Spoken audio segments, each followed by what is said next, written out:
Oldingi savollarimizda ko'rib chiqqanmiz. Tirkama bilan harakat taqiqlaydi. Ko'pchilik bu holatda taqiqlanadi deb o'ylaydi.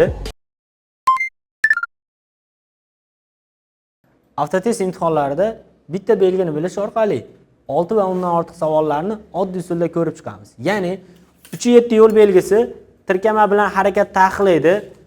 Yuk tashuvchi transport vositalari, traktorlarning barcha turdagi tirkamalar bilan harakatlanishi, shuningdek mexanik transport vositalarida har qanday usulda shatakka olish taqiqlaydi. Shu ma'lumotni bilish orqali quyidagi savollarni oddiy usulda yodlab olishingiz mumkin. Ya'ni bu belgi o'rnatilgan hududda kajavali mototsikllarni shatakka olishga ruxsat etiladimi? Xo'p, oldingi savollarimizda ko'rib chiqqanmiz.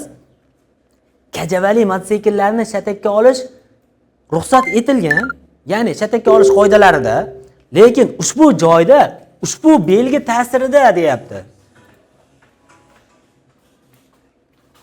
Lekin ushbu joyda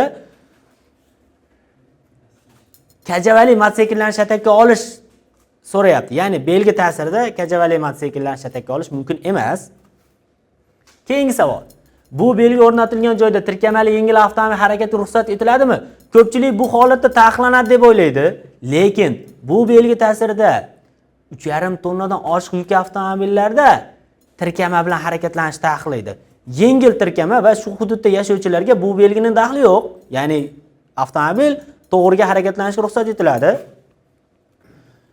Shatakka olib harakatlanish mumkin bo'lgan yo'nalish toping deyapti. A yo'nalish bo'yicha shu joyda tirkama bilan harakatlansangiz ruxsat etiladi. Yengil tirkama bilan harakatlansa. Lekin biror bir transport vositasi shatakka olish esa mumkin emas. Bu belgi belgilangan yo'l qismida yengil avtomobillar shatakka olishga ruxsat etiladimi? Hozirgi holatga tayanadigan bo'lsak, taqiqlanadi. Agar yo'lda bu belgi o'rnatilgan bo'lsa, avtomobilni shatakka olishga ruxsat etiladimi? Yana taqiqlanadi. Qaysi belgi agar yuk avtomobilining tirkamasi bilan birga ruxsat etilgan to'la vazni 7 tonnaga teng bo'lsa, tirkamali avtomobillarning harakatlanishi taqiqlaydi.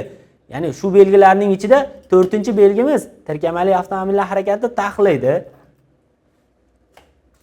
Shunga o'xshash ma'lumotlardan birinchilardan xabardor bo'lishni istasangiz, bizni YouTube sahifamizga obuna bo'lib qo'ying. Keyingi videolarda ko'rishguncha